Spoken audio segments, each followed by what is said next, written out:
Welcome to the Last Economy podcast, a guide to the age of intelligent economics.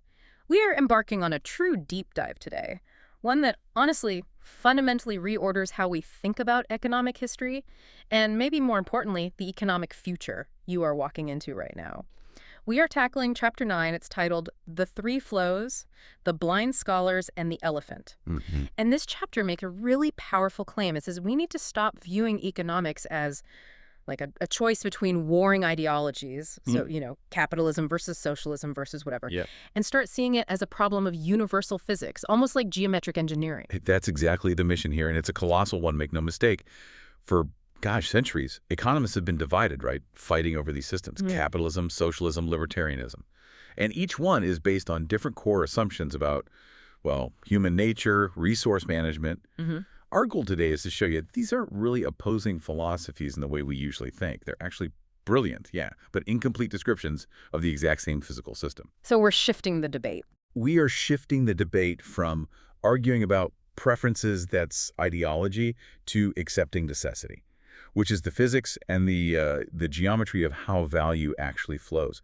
If you can get your head around these three flows, the entire history of economic thought just kind of snaps into clear focus. It's quite remarkable. Okay, so let's get into it. The book kicks off with this perfect analogy to frame this whole thing. The ancient parable of the blind scholars and the elephant. Yes, a classic. Yeah, so imagine these six scholars, right? They're in a dark room, they can't see, and they're each touching a different part of this massive animal. Yep. So you've got someone like Adam Smith. He grasps the elephant's sturdy leg, feels its stability, and defines the whole economy based on competitive, stable exchange. That's his piece. Okay. Then maybe you have Karl Marx. He feels the trunk, how it curls, how it accumulates things, and he defines the economy by this accelerating spiral of capital, that recursive nature. Right, the accumulation. And then you have, say, the Austrian school. Friedrich Hayek maybe being the most famous. He touches the deep, persistent body of the beast. He feels the underlying structure, the invisible rules, the spontaneous order that holds everything together. And they were all incredibly brilliant. You have to give them that. And they were empirically correct about the specific piece they grasped. I mean, Right. the leg is sturdy, Right. the trunk does accumulate things, and the body, well, it is the foundation. But they made the classic mistake. Yeah. They mistook their partial, localized truth for the whole elephant. Right. And, well, they spent centuries fighting these massive ideological battles over those partial truths. What this book, what Intelligent Economics aims to do, is provide the eyes, basically, the ability to see the entire animal whole. And in doing so, it sort of ends the ideological fight. It has to, because the underlying mechanism, the physics of it, is mathematically non-negotiable. It's not opinion anymore. Okay, that leads us right to the central and honestly, probably the most staggering claim of this entire deep dive. This is the part that really moves the discussion out of, social science debates and into hard geometry. Yes. The book puts it very clearly, very decisively. It says, and I'll quote it directly, "The mathematics of reality itself dictates that all economic activity, past, present, and future, must quow in exactly three ways." Okay, must flow in exactly three ways. That sounds like a universal law, not just, a handy way to categorize things for this chapter. It is a statement about the nature of space and flow. It's not a choice we made, like saying, let's divide fruit into red, green, and yellow. This is fundamental. So where does this proof come from if it's not just observing markets? Precisely. The proof doesn't come from, like you said, surveying historical stock markets or ancient trade routes. It comes from a foundational mathematical principle. It's called the Hodge decomposition theorem. The book calls it, quite rightly, I think, a crown jewel of 19th century mathematics. Hodge decomposition theorem. Okay, that sounds incredibly abstract. For, someone like me who isn't exactly navigating 19th century math on a typical Tuesday, what does that theorem actually mean for how value moves? Okay, let's try an analogy. Think of it this way. Imagine you're just an observer, watching any kind of flow inside a closed system. It could be water in pipes, electricity in wires, traffic on roads, or, in our case, economic value moving through a market. All right.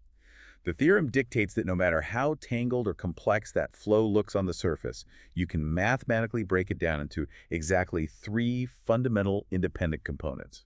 And the key word there is orthogonal. Orthogonal, meaning? Meaning they operate at right angles to each other, metaphorically speaking.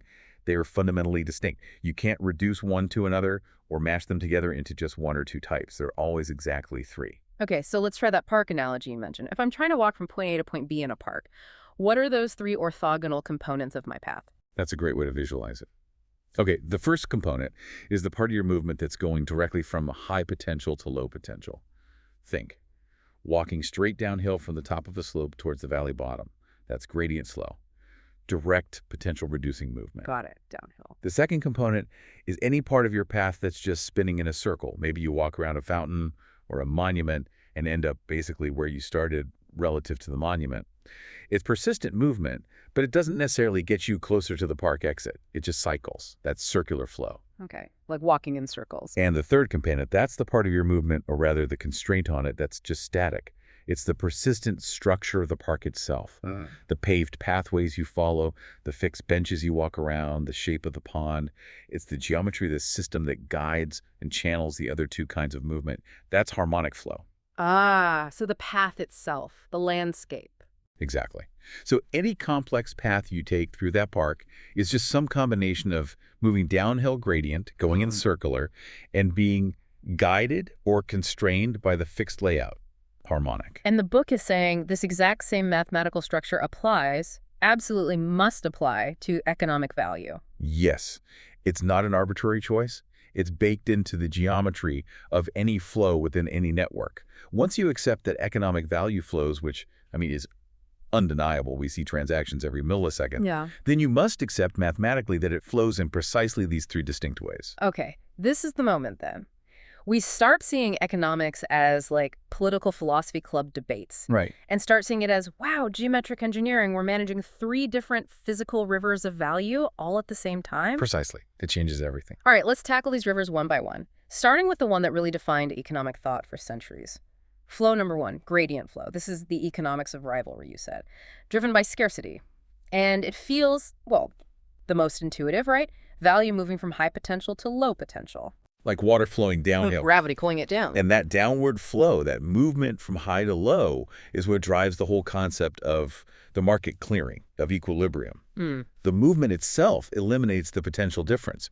If I have a huge surplus of apples, just piles of them, and you're starving for apples, you have a need, a low potential. Right. The transaction happens. Money flows one way, apples flow the other. And the difference in the gradient between my surplus and your need is reduced. It gets flattened out. And it's fundamentally about rivalry. Absolutely. Because my gain of your money is perfectly balanced by my loss of those apples, and your gain of apples is balanced by your loss of money. It's transactional. At the point of exchange, it looks very much like a zero-sum game, although the overall system might benefit from the efficiency gain. And it's all driven by scarcity. Someone has what someone else needs. This is the flow that Adam Smith saw so clearly. He really did. The book crystallizes his massive contribution by reframing it in this physical language. Here's the quote. Adam Smith was the prophet of this quow. And he described the insixable hand. He was presenting a beautiful metaphor for what a physicist calls the -6 gradient operator. Wow. The invisible hand as a negative gradient operator. That takes it from like economic poetry straight into physics. We often think of the invisible hand as some, magical, maybe even intentional force guiding things. But the book's saying, no, it's simply the system's physical tendency to flatten out imbalances like heat spreading out. Exactly like heat spreading out. Or water flowing to find its own level. The negative gradient operator is just the mathematical description of that process, seeking the lowest energy state, the equilibrium. When physicists talk about diffusion or potential fields, they're talking about this operator. Smith provided this beautiful, powerful metaphor for the market's natural tendency to reduce imbalances.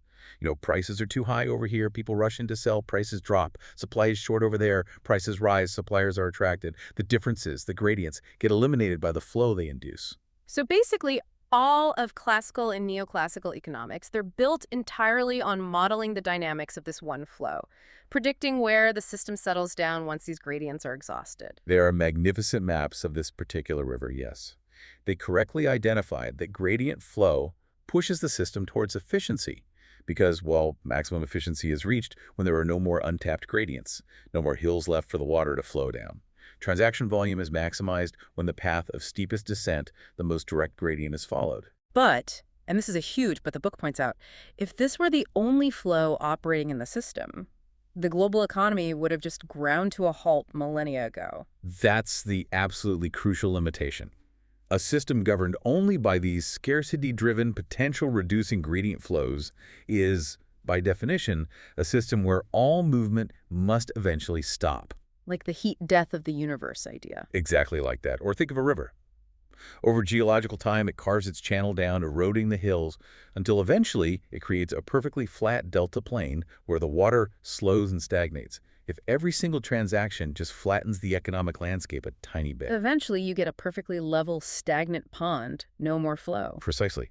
For the system to be persistent, for it to keep growing, evolving, creating novelty, there must be another mechanism, a mechanism for creating new potential differences, new hills, not just constantly exhausting the old ones. And that critical need for persistence for generating new potential, that brings us straight into the second flow, the one you called exponential, maybe even disruptive. Yes.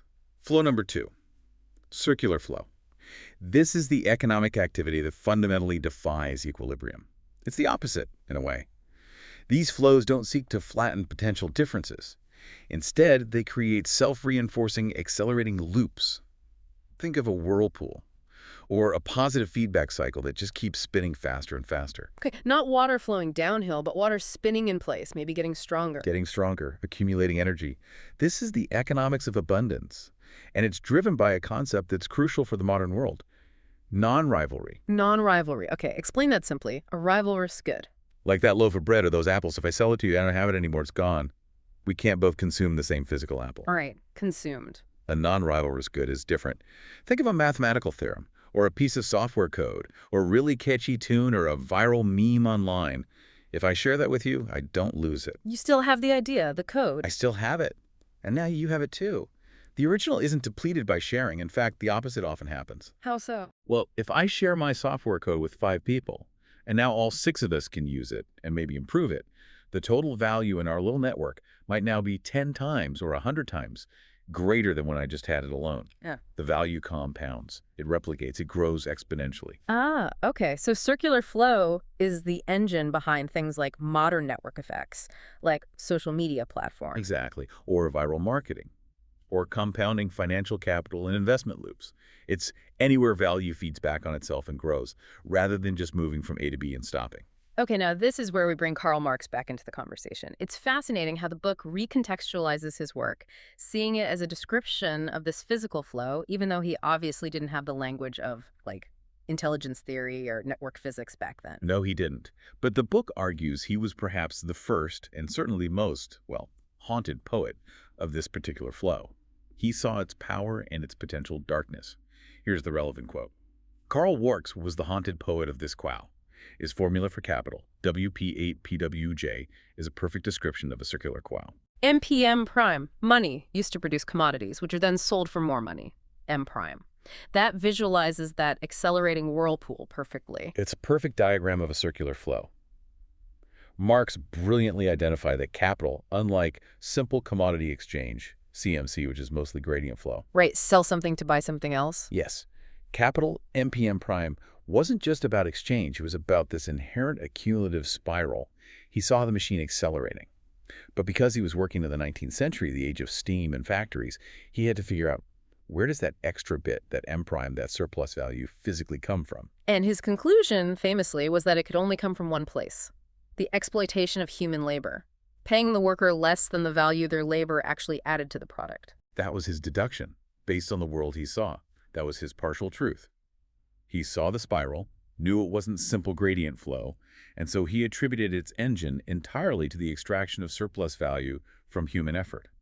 What he missed, because it wasn't really visible yet, was the underlying physics of non-rivalry that's inherent in intellectual goods, in information, in intelligent systems. So in today's world, In the age of intelligent economics, if you create, say, a brilliant algorithm just once, you write the code one time, and that algorithm then goes on to optimize shipping routes for 1 million trucks or personalize recommendations for 1 billion users. That massive exponential value gain, the M prime, is physically driven by the nature of the non-rival good itself. The algorithm can be copied infinitely at near zero cost. It naturally follows a circular compounding dynamic. And this happens regardless of whether the original engineers who wrote the code were paid fairly or were exploited. Okay, that's a really crucial distinction. The book isn't saying exploitation doesn't happen or isn't a problem. Not at all. It's saying exploitation is a massive moral and systemic issue, and it can certainly compound the effects of circular flow, making the accumulation even more extreme and unjust. But it's not the fundamental physical mechanism that makes the accumulation possible in the first place. Exactly. The physics of the non-rival item, the Yeah. software, the idea, the network protocol that is the engine of the potential for exponential growth.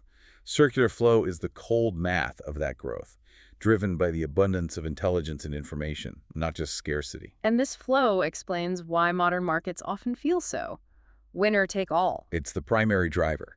The company that gets even a slight initial advantage in a space dominated by non-rival goods, think search engines, social networks, operating systems, triggers an exponential circular flow.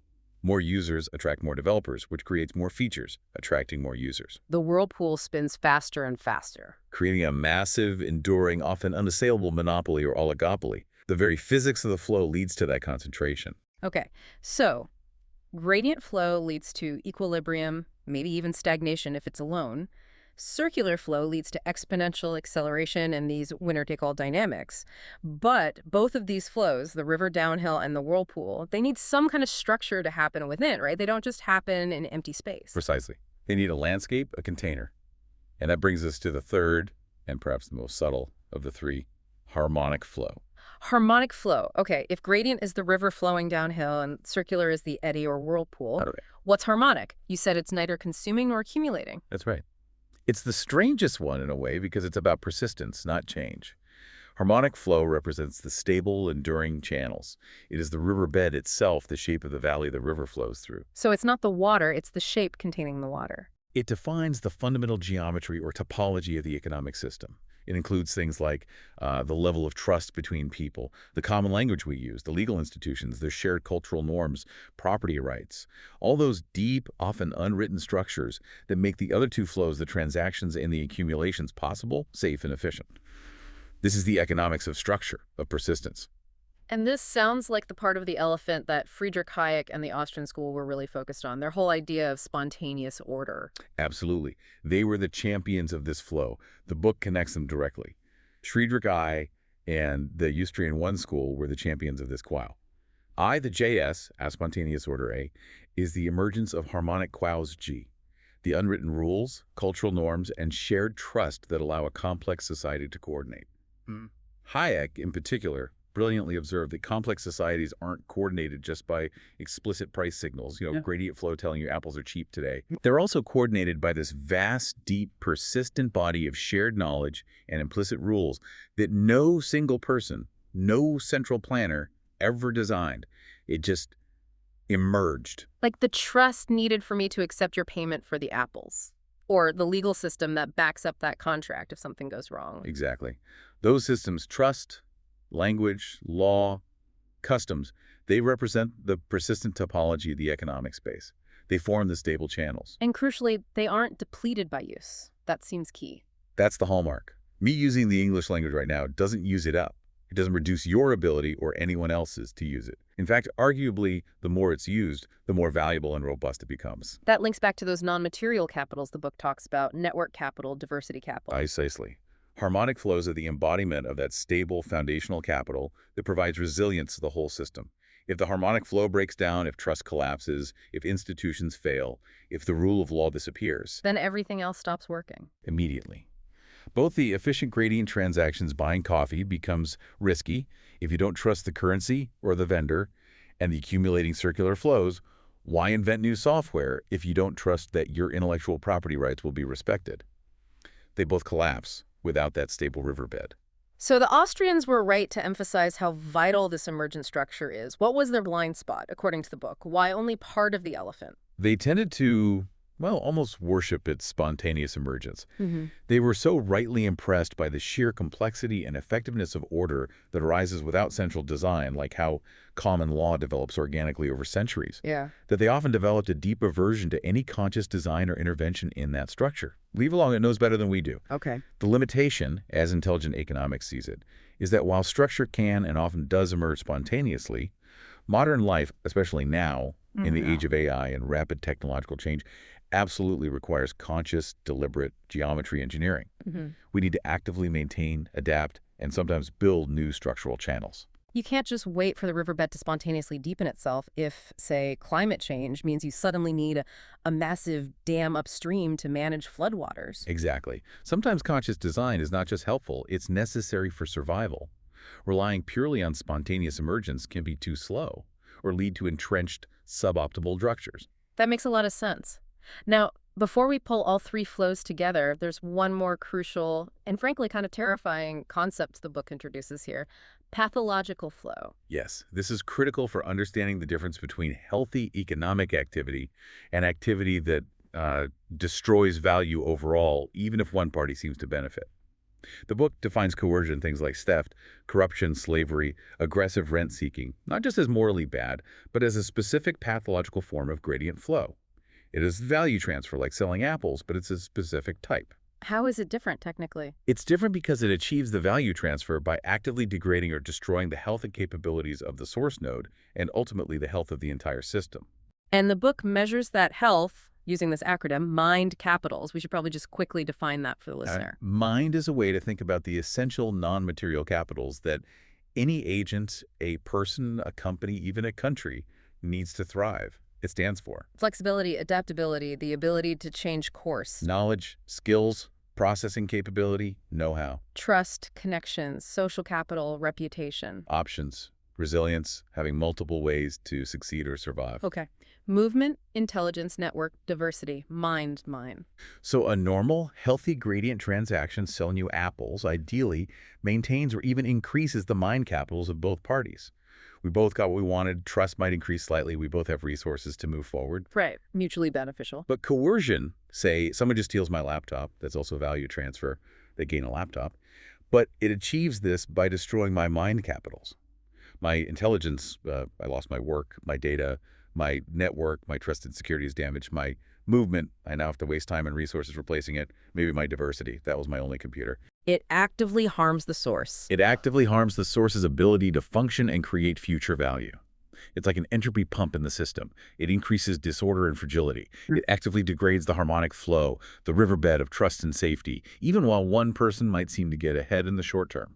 So looking at economics through this lens shows that things like corruption aren't just, morally wrong. They are structurally self-destructive to the entire economy's health. Precisely. It's bad physics, not just bad ethics. Okay. Wow. So with these three flows, gradient, circular, harmonic, and the idea of mind capitals and pathology, this unified theory finally lets us see the full elephant, as the book says. It successfully repositions that whole vast edifice of neoclassical economics, Smith's gradient flow world, as just one piece, a special frictionless limit case, I think the book calls it. That's the term, a special case. It's a beautiful map, incredibly useful for understanding certain dynamics, but it's a map of a simplified world, a world where only downhill flows matter and friction doesn't exist. It's not a map of the complex, real territory we actually inhabit. Which has downhill flows, whirlpools, and the shape of the landscape itself all interacting. All interacting all the time. To really ground this synthesis for you, let's use that concrete analogy the book offers. Let's apply all three flows to just a single ordinary day in someone's life. Okay, yeah, bring it down to earth. All right. Consider your morning commute. You pull up to the gas station. You pay the current market rate for gasoline, a rivalrous good. It's price driven by global supply and demand. You fill your tank. That transaction, that's pure gradient flow. Money flows one way, fuel flows the other. The potential difference, station surplus, your need, is reduced. It's efficient, transactional, scarcity-driven. Done. Got gas purchase. Gradient. Got it. Now, you get to work. Later that day, you attend an internal workshop where, say, the lead data scientist shares this really clever, novel machine learning technique she developed. It's a new way to analyze customer feedback that could save the company months of effort. She explains the code, the logic, that sharing of knowledge, that circular flow. The technique, the idea, is non-rivalrous. Her sharing it doesn't deplete her knowledge. In fact, now multiple teams can use it. The more people who understand and apply it, the faster the benefit compounds across the entire company network. She retains her intellectual capital, but the total system value multiplies. Sharing the skill. Circular. Makes sense. And finally, the fact that your car engine actually works based on decades of engineering knowledge. that the gas pump reliably accepted your credit card based on complex financial networks and trust protocols, that the workshop was held in a building meeting safety codes, that everyone in the workshop could communicate effectively using shared language and digital platforms, and that the data scientist feels secure that her contribution might be recognized because of company culture or IP norms. All of that underlying persistent structure. That's harmonic flow.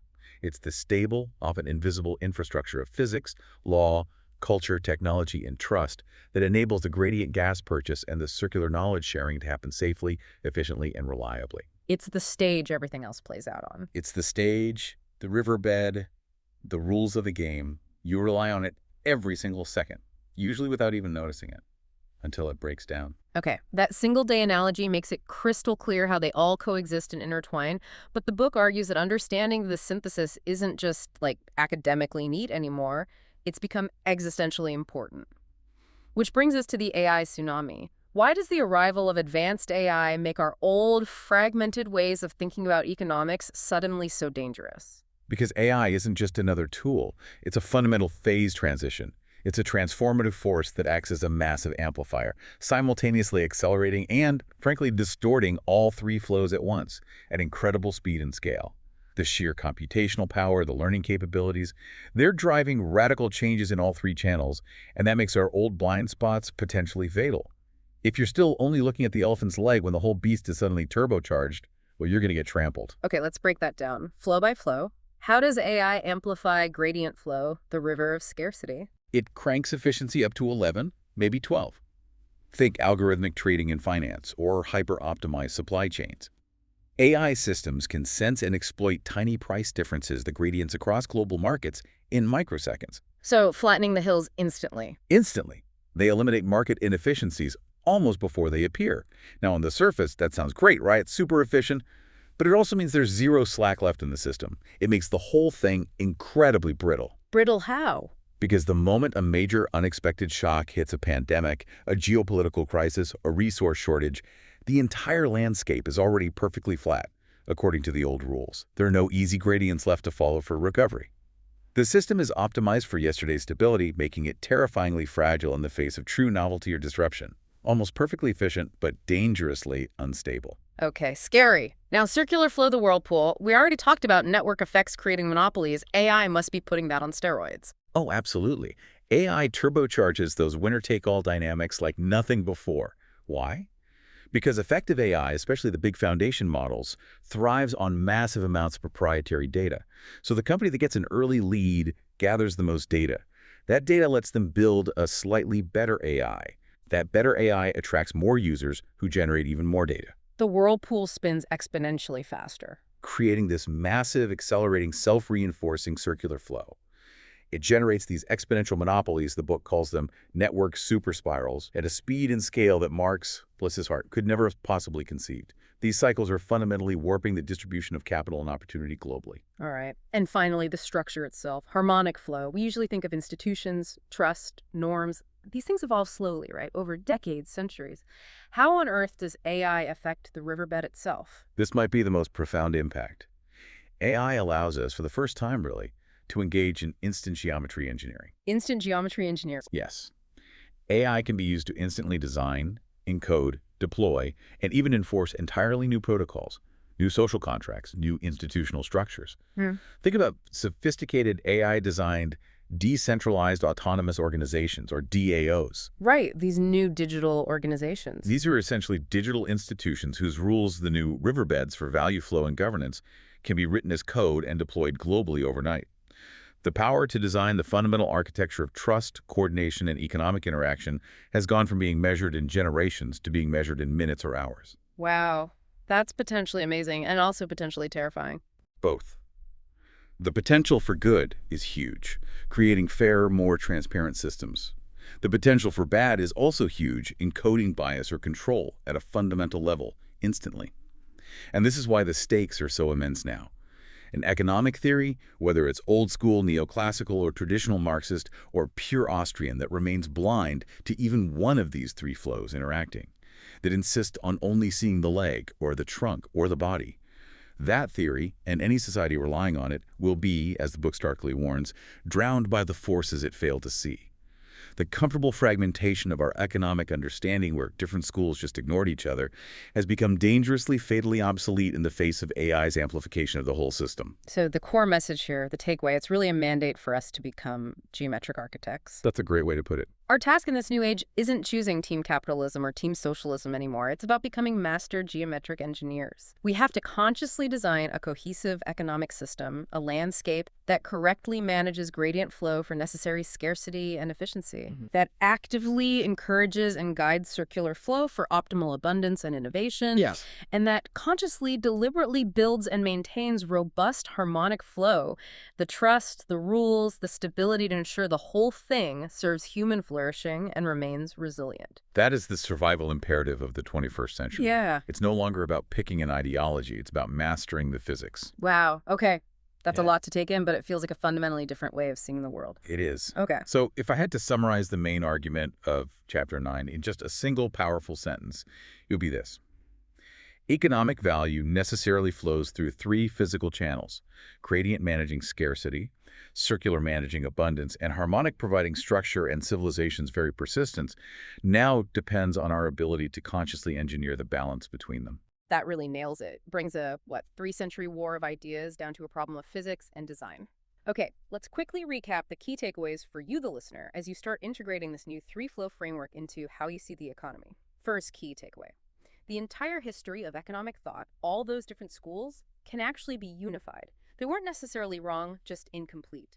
The underlying principle is that all value flows mathematically must be composed of exactly three distinct orthogonal components: gradient, circular, and harmonic flows. This comes from that fundamental math, the Hodge decomposition theorem. Second, gradient flow, the one Adam Smith really championed, is all about rivalry and scarcity. It pushes the system towards transactional efficiency, but ultimately, if left alone, towards equilibrium or even stagnation. Think water flowing downhill. Third, circular flow, the one Karl Marx saw so hauntingly, is about abundance and non-rivalry. It drives exponential, often winner-take-all accumulation. Think whirlpools, network effects, compounding returns. Fourth, harmonic flow, the realm of Hayek and the Austrians, represents the persistent structure, the trust, the institutions, the norms, those mind capitals. It's the essential riverbed that allows the other two flows to happen safely and effectively. And finally, maybe most urgently, the AI revolution is here, and it's massively amplifying all three flows at the same time. This makes our economic geometry hyper-volatile, hyper-accumulative, and potentially instantly engineerable. So the task ahead isn't choosing an old ideology, it's mastering the new skills of system design needed to intelligently balance scarcity, abundance, and trust within the same complex landscape. Well put. And that sets us up perfectly for where the book goes next. Chapter 9 revealed these three flows, especially the power of circular flow to create exponential growth. But that growth isn't unbounded. It's always subject to the cold, hard math of network topology, the shape of the connections. So next time, in our deep dive on Chapter 10, titled The Network Prison, we're going to explore exactly what happens when that exponential accumulation of circular flow meets the geometric inevitability of network effects. We'll dive into the profound and sometimes frankly grim truth that in this new age, your economic fate might be determined less by your individual talent or effort and more by your simple position in the web of connections. We'll look at how these network structures, if left unmanaged, can actually become cages, structurally excluding the human from the center of economic value creation. We're going to show you precisely why the book argues that, in the age of intelligence, topology really is destiny. That's the physics of the network prison. Okay, topology is destiny. That sounds like a deep dive we absolutely cannot afford to miss. Thank you for joining us today on the Last Economy podcast. We really hope this exploration into the fundamental physics of value gives you the tools, the eyes you need to see the entire elephant, not just one part. We'll see you next time.